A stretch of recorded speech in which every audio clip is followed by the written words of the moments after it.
নমস্কার, ডিজিটাল বাংলার পুজো পরিক্রমায় আপনাদের আরও একবার স্বাগত জানাই।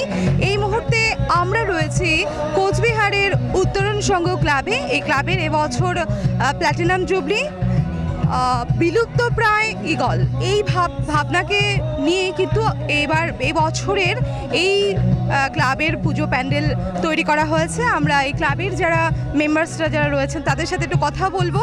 যে নমস্কার দাদা, শুভ শারদিয়া। এই যে আপনাদের থিম রয়েছে বিলুপ্তপ্রায় ঈগল, হ্যাঁ, এই সম্পর্কে কি বলতে যাচ্ছেন? কি বলে এর পেছনে কি ভাবনা রয়েছে? ব্যাপারটা হয়েছে, প্রথমে ধন্যবাদ ডিজিটাল বাংলাকে, আপনারা আমাদের এটাকে কভার করছেন, এই জন্য অশেষ ধন্যবাদ। এবার বিষয়টা হলো যে ঈগল পাখি, যেটা আমাদের ছোটোবেলায় আমাদের বাচ্চাদের ছোটোর থেকে শিখিয়েছি যে অয় অজগর আসছে তেরে, হাতে আমটি আমি খাবো করে, এইসব অবজেক্টগুলো যা বাচ্চারা দেখতে পারে। কিন্তু যখনই দীর্ঘইতে যায় ঈগল পাখি মাছ ধরে, সেই ঈগল পাখি বাচ্চাদের বোঝানো খুব মুশকিল। এটা আমাদের এটা পরবর্তী ক্ষেত্রে যে বাচ্চারা যে পাখিটার সম্বন্ধে জানছে না, বা একটা শুধুমাত্র ছবির মধ্যে বিষয়টা আটকে রয়েছে, সেই দিকটা মাথায় রেখে আমরা চেষ্টা করছিলাম যে পরিবেশ বান্ধব বিষয়টাকে মাথায় রেখে যে আমরা এই বাঁশের প্যান্ডেল করা এবং পরিবেশটাকে যে রক্ষা করা খুবই প্রয়োজন আগামী প্রজন্মের কাছে, এই বার্তাটা পৌঁছে দেওয়ার জন্য আমরা এই বিষয়টাকে মাথায় রেখে আমরা এই প্যান্ডেলটার ভাবনা।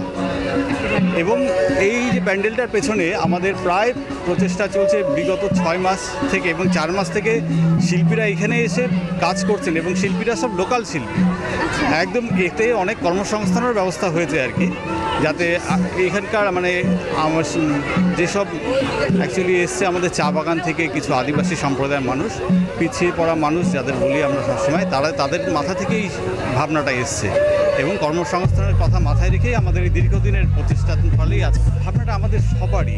এই বিষয়টা আমাদের ক্লাবের কারো একার নয়, সমস্ত ক্লাবের সমস্ত মেম্বারদের যৌথভাবে আমরা চিন্তা ভাবনা করেছি এই বিষয়টা নিয়ে, যাতে সবার কাছে অন্তত যারা এখানে দেখতে আসবেন তাদের মাথায় অন্তত ভাবনাটা যাক, এবং তার থেকে অন্তত, এবং কাঠের গুঁড়ো দিয়ে মূর্তিগুলো তৈরি করা হয়েছে পরে। এর মধ্যে কোনো মেটালিক কোনো ব্যবহার নেই, প্লাস্টিকের কোনো ব্যবহার নেই, এবং প্লাস্টিক পুরোপুরি বর্জন করা হয়েছে এখানে। পুরোপুরি প্রতিমাটা তৈরি করা হয়েছে। এসছে রাজস্থান থেকে, এই পাথরগুলো এসছে রাজস্থান থেকে। আমাদের বিশেষ আকর্ষণ এই প্রতিমা।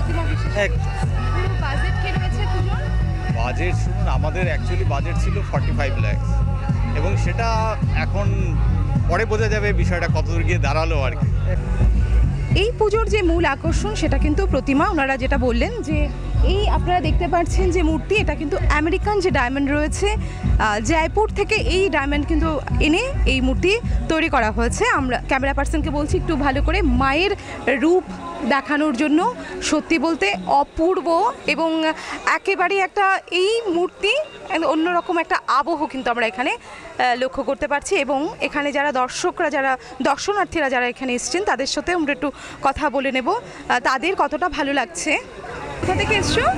আমরা এই সাহেবেরহাট ঘুঘুমারি সাহেবের ওদিকে। আচ্ছা, কেমন লাগছে এই প্যান্ডেলটা? খুবই সুন্দর। আচ্ছা, এটা বুঝেছো কি বানিয়েছে এটা? হ্যাঁ, পুরোটাই বাঁশের। আচ্ছা, এটা ঈগল বানিয়েছে? হ্যাঁ, ঈগল পুরোটাই বাঁশের। হ্যাঁ, ঠিক আছে, ধন্যবাদ। আপনি কোথা থেকে এসেছেন? আমি এখানকারই। কেমন লাগছে প্যান্ডেল? ভালো। আমি এখানকার কি ভালো লাগছে? হাতের কাজটা, আর মা এত সুন্দর করে সাজিয়েছে।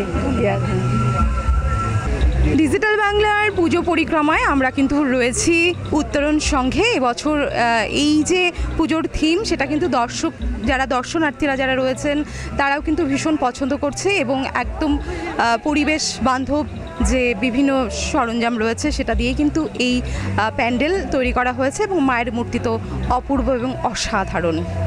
ডিজিটাল বাংলার সঙ্গে থাকুন পুজো পরিক্রমা নিয়ে। আমরা কিন্তু আরও কোচবিহারের বিভিন্ন পুজো নিয়ে আপনাদের নমস্কার।